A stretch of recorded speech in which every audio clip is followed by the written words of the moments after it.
Tonight, the breaking news here. Actor and filmmaker Rob Reiner's son arrested for murder in the killing of his parents. Tonight, the new and horrific details beginning to emerge. Police say Rob and Michelle Reiner found stabbed to death in their home in Los Angeles. Their son Nick now arrested. And what we're now learning about the scene inside the home. Reiner behind so many iconic movies. This is Spinal Tap, When Harry Met Sally, The Princess Bride, and A Few Good Men. The latest on the investigation tonight. Also breaking this evening, new images just released a short time ago by authorities, they say, of the killer still on the loose in the deadly shooting at Brown University. Dressed in black, walking through a neighborhood, his face covered by a mask, only his eyes visible. And what we've now learned about the person of interest who had been in custody. Tonight, the horrific attack on the first night of Hanukkah in Sydney. At least 15 people killed. Authorities say a father and son opening fire together. And tonight, the extraordinary images here, that heroic Samaritan tackling one of the gunmen. He was shot himself while trying to save others. Back in the U.S., outside Boston tonight, the verdict in the Brian Walsh murder trial, on trial for killing his wife and mother of three, disappearing on New Year's Day. What the jury decided. Tonight, the dangerous cold from the deep south all the way up to the northeast, what you'll face tomorrow morning. And then the big change and the first look tonight at Christmas week across the country. Tonight, off the coast of Florida, the fire breaking out, a Coast Guard helicopter racing in. There's also news tonight on Kansas City Chiefs quarterback Patrick Mahomes and that torn ACL, what they're now saying tonight. Also this evening, the tributes pouring in for a beloved star from daytime TV. One half of an iconic couple, their TV wedding watched by 30 million. From ABC News World Headquarters in New York, this is World News Tonight with David Muir. Good evening. We begin tonight here with the horrific murders of Hollywood actor and director Rob Reiner and his wife Michelle, stabbed to death in their own home. Tonight, their son Nick Reiner is now under arrest in their murders. The chilling case unfolding over the last 24 hours, police say the bodies of Rob and Michelle Reiner were found stabbed to death in their Los Angeles home. Tonight, sources telling ABC News their daughter was the one who found them. Officers then swarming the neighborhood. Their son, 32-year-old Nick Reiner, was taken into custody overnight. He had been open about his own struggles over the years, including his battle with drug addiction. He and his father making a movie together about those struggles. Rob Reiner was known to generations of Americans, beginning with All in the Family. He played Archie Bunker's son-in-law, and he went on to direct some of the most iconic films of the last 4 decades. ABC's Trevor Ault leading us off from Los Angeles. Tonight, the horrifying double murder in Los Angeles. Iconic filmmaker Rob Reiner and his wife Michelle both killed. Their son Nick now suspected in their murders. Sources tell ABC News the couple's daughter found them Sunday stabbed to death inside their Los Angeles home. Police soon on scene. They worked throughout the night on this case and were able to take into custody Nick Reiner, a suspect in this case. He was subsequently booked for murder. A neighbor tells ABC News the Reiners' good friends, comedians Billy Crystal and Larry David, both visited the home after police arrived, saying Crystal looked like he was about to cry. Trevor Tafahima laying a flower and candle at the gate. He works security at the Reiner home. Tells me their son Nick lived on the property and was obviously troubled. You could tell he had some problems with drug addiction. If Nick is the suspect, I would never have thought that he would have done this to his parents. Sources tell ABC News Rob Reiner and his son Nick got into an argument Saturday night at a holiday party where Nick was seen acting strangely. In 2016, he and his father worked together on Being Charlie, a film inspired by Nick's own struggles. Do I smell like weed? No. The father and son then talked about what it meant for their relationship. I think the bonding came not from the story itself, but from the fact that we were working on a movie together. It forced me to have to see more clearly and understand more deeply what Nick had gone through. And I think it forced him to see things that I had experienced during this process. For 6 decades, Rob Reiner was one of the most beloved figures in Hollywood, first bursting onto the scene as Michael Stivic on the 70s sitcom All in the Family. Let me tell you something, Mr. Bunker. No, let me tell you something, Mr. Stivic. You are a meathead. But it was his work as a director where he helped create some of the most celebrated movies ever. His first film, the cult classic mockumentary This Is Spinal Tap. Why don't you just make 10 louder and make 10 be the top number and make that a little louder? These go to 11. Then the coming-of-age story Stand By Me, the fantastical comedy The Princess Bride, the gripping courtroom drama A Few Good Men. I want the truth! You can't handle the truth! And the gold standard of romantic comedy, When Harry Met Sally. Because when you realize you want to spend the rest of your life with somebody, you want the rest of your life to start as soon as possible. It was on that set where Reiner met his wife Michelle, a photographer. Reiner was also an outspoken critic of President Trump. In a jarring post today, the president blamed Reiner's death on his politics, saying he was killed because of the anger he caused others through his mind-crippling disease known as Trump derangement syndrome. And late today, President Trump at the White House doubled down after this horrific family tragedy. I was not a fan of Rob Reiner at all, in any way, shape, or form. That post drawing immediate outrage, even among some Republicans. Congressman Thomas Massey calling it inappropriate and disrespectful discourse about a man who was just brutally murdered. Tonight, the tributes are pouring in. Reinl's Spinal Tap co-star Harry Shearer saying Reiner had a laugh so uproarious it was audible around the block, saying he was funny, he was smart, he was a mensch. Kevin Bacon worked with Reiner on A Few Good Men. He posted this video. I'm just sending love to everybody that knew him, because I know that everyone's hurting today. And former President Barack Obama writing, beneath all of the stories he produced was a deep belief in the goodness of people and a lifelong commitment to putting that belief into action. And David, law enforcement sources say after his parents' murders, Nick Reiner, their son, did not stick around here at the house. They say they found him near USC, where he was taken into custody. He is now being held without bail. David. Trevor on the scene there in Brentwood. Trevor, thank you. There is also breaking news in the manhunt for the killer still on the loose tonight in the deadly mass shooting at Brown University. Just a short time ago, take a look at this. Authorities releasing these new images tonight of a person of interest dressed in black there, walking through a neighborhood, his face covered by a mask. At some points here, his eyes are visible. And what we've now learned about that person of interest who had been in custody. Whit Johnson on the scene in Providence again tonight. Tonight, the urgent manhunt is back on to find a suspect in the deadly mass shooting at Brown University, still at large after more than 48 hours. We want to see the individual that pulled the trigger on these young kids identified, apprehended, and brought to justice. Moments ago, police releasing these new surveillance videos showing a person of interest in dark clothing walking in a residential area hours before the shooting Saturday afternoon, seen crossing the street, and this image showing him from the front. We're asking the public for assistance to be able to identify this individual. It follows a stunning turn in the investigation. A man previously detained, released overnight. The Rhode Island Attorney General telling ABC News the man was effectively cleared after analyzing the evidence. Do you believe people here should feel safe right now? I do. I understand why there is deep discomfort. However, we have a very safe community with a lot of law enforcement resources at our disposal right now. The first reports of an active shooter coming just after 4 p.m. Saturday in the midst of final exams. 2 victims, 1 shot in the back, 1 shot in the shoulder. Students barricading themselves inside classrooms, hiding underneath desks.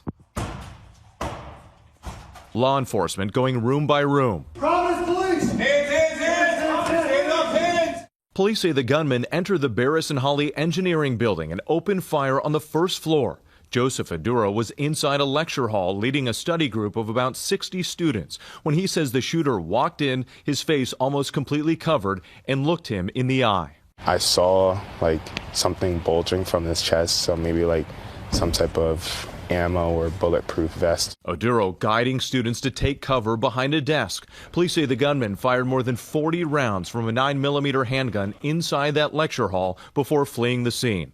2 students killed, 9 others injured. What did you see as you were walking out? I think honestly it felt like a video game site. It was just something I've never really seen before. Students just agonizing in pain. Among those killed, Muhammad Aziz Umarzakov from Uzbekistan. His family writing on GoFundMe, he was incredibly kind, funny, and smart. Our family is incredibly devastated by this loss. And Ella Cook, a sophomore from Alabama, remembered as a bright light. Her loss is really, really a big hit for the Brown community. It's going to be a long period of healing and pain going forward to start next semester.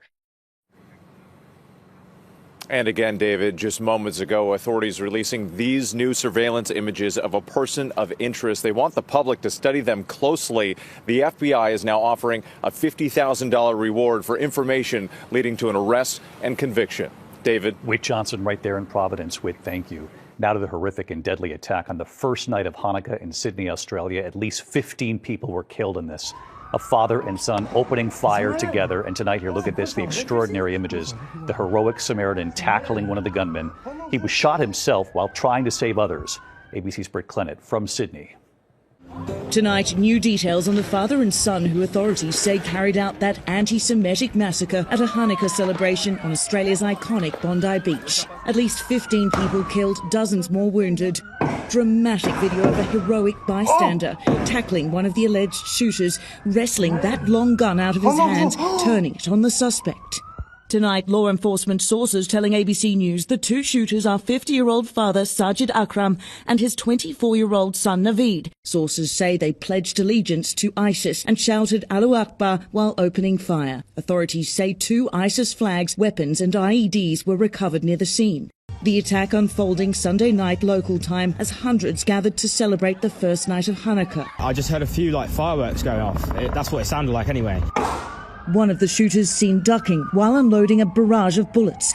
You see a man crouching under the bridge while the shooters were perched. Marcos Carvalho filming as he ran for his life. I must have heard, I don't know, maybe like 40, 50 shots. And tonight, that man who wrestled the gun away from one of the shooters, now identified as 43-year-old Ahmed Al-Ahmed, a Syrian-born Muslim, father of 2 and local fruit vendor. He was shot twice but has survived. I know my brother, he's a brave one, you know. He's a good man. He have a good heart, you know. He was trying to defend about the people. We're also learning more about the victims. 10-year-old Matilda Britvan, seen here in that yellow dress, a dolphin painted on her face just moments before the shooting. She was reportedly killed in front of her 6-year-old sister. Tonight, Matilda remembered as a bright, joyful and spirited child who brought light to everyone around her. David, as for the suspects, the father was killed and we know that his son was wounded during the attack. David? That growing memorial right there behind you, Britt. Thank you. Back here in the U.S. tonight, the Justice Department says it has foiled an alarming New Year's Eve terror plot. They say 4 suspects were planning to fill backpacks with pipe bombs and detonate them at midnight on New Year's Eve at 5 locations in Southern California. The FBI and Homeland Security officials have been warning the nation's police to be on alert with the holidays approaching. Tonight outside Boston, a guilty verdict, the Brian Walsh murder trial. The jury finding him guilty of killing his wife. Here's Aaron Katursky. Brian Walsh walked out of court in handcuffs and shackles after a jury outside Boston convicted him of killing his wife, Anna, a mother of 3, before dismembering her body. What say the jury? Is the defendant guilty or not guilty? Guilty. Guilty of what, sir? Murder in the first degree. His wife's body has never been found since she vanished on New Year's Day 2023, but prosecutors had ample incriminating evidence, including Walsh's online searches for things like how long before a body starts to smell and dismemberment and best ways to dispose of a body. Jurors also saw video of Walsh buying a hacksaw, hatchet, and cleaning supplies. We've seen other cases where we've not had a body, but this is the first one I can remember we've had a first-degree conviction. Before trial, Walsh admitted to disposing of his wife's body, claiming he panicked after she died in her sleep. Prosecutors said Walsh killed his wife because the couple was having financial problems and she was having an affair. The first-degree murder conviction, David, means Brian Walsh, seen here in that store surveillance video buying all of those incriminating items, is going to spend the rest of his life in prison without the possibility of parole, sentencing set for Wednesday. David? Aaron Katursky on this again tonight. Aaron, thank you. We turn now to the dangerous cold tomorrow morning again, and then the big change. Let's get right to Chief Meteorologist Ginger Z with us here on a Monday night. Hi, Ginger. Hi, David. The wind chill already in the teens, going to stay that way here in New York, but this isn't as big of a deal for us as it is for a place like Mobile, Alabama. You see them tomorrow morning with a wind chill of 24. So that's the last morning we see the 20s all the way down to Florida and the freezing mark, for at least for wind chills. Because then, by Thursday, what we've seen as daily record highs out in the Southwest is going to start to bleed to the east. And by Thursday, we'll see mid-50s for highs in Washington, D.C. It'll be 50 degrees in Cincinnati. That after they started this morning sub-zero. And by next week, Christmas week, we're staying above average for about 2/3 of the nation. David. Ginger Z with us tonight. Thank you, Ginger. Tonight, President Trump is vowing retaliation for the ISIS attack, killing 2 U.S. soldiers and a civilian interpreter in Syria, saying they will be, quote, hit hard. The Pentagon identifying the soldiers tonight, Sergeant Edgar Torres Tovar and Sergeant William Howard, both of Iowa, the first U.S. combat deaths in Syria since 2019. When we come back tonight, dramatic images off the coast of Florida this evening, a fire breaking out, a Coast Guard helicopter racing in. You'll see it. There's also news tonight in Kansas City Chiefs quarterback Patrick Mahomes and that torn ACL and what they're now saying about this. And the tributes pouring in tonight for a beloved star from daytime TV, a half of that iconic couple, their TV wedding watched by 30 million, and what he died from in a moment here.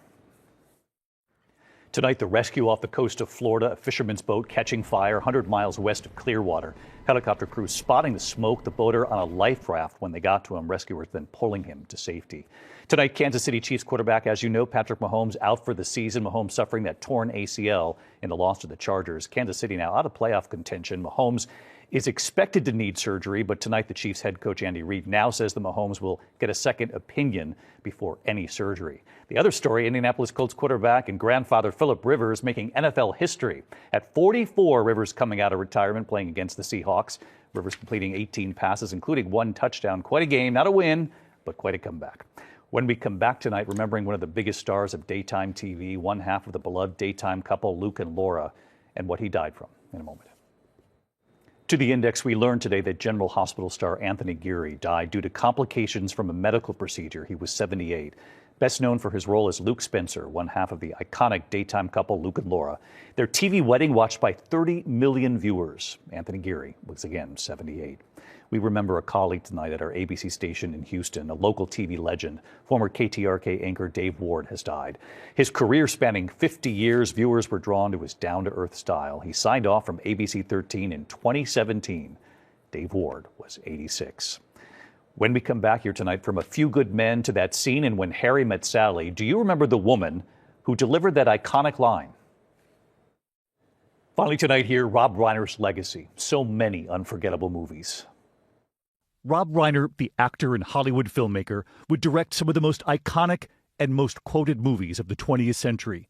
The son of Carl Reiner, Rob Reiner, was cast in All in the Family at 23. So, you're Mr. Bunker. You figured that out, huh? Archie Bunker's son-in-law. The role would earn Reiner 2 Emmys. Love is never having to say it, right, Dad? The meathead is right. His first feature film, This Is Spinal Tap, in 1984. It was largely improvised. It's such a fine line between stupid and clever. There was Stand By Me in 1986. Just imagine that I could go someplace where nobody knows me. The Princess Bride in 1987. Can you move at all? Move? You're alive. If you want, I can fly. He would direct Misery in 1990. There! Look there! See what you made me do? He would direct those iconic scenes in A Few Good Men in 1992. You want answers! I want the truth! You can't handle the truth! And of course, When Harry Met Sally with Billy Crystal and Meg Ryan. That famous scene in Katz's Deli and the line delivered by Rob Reiner's mother, Estelle. I'll have what she's having. And after Rob Reiner met his wife Michelle on the set of that movie, he would change the script after finding love himself. Rob, who at that time was thinking, that's never going to happen for me, I'm never going to fall in love again. And then it happens, and we were all witnesses to it. People love to talk about how they meet and fall in love. Every story's good. Rob Reiner's incredible body of work. Tomorrow night, the Rob Reiner story, A Hollywood Tragedy, 10 Eastern, Tuesday night on ABC, then Disney Plus and Hulu. I'm David Muir. Good night. David Muir, the most watched newscast in America. And now, ABC's World News Tonight has won the Emmy for Best Live News Program for the 3rd year in a row.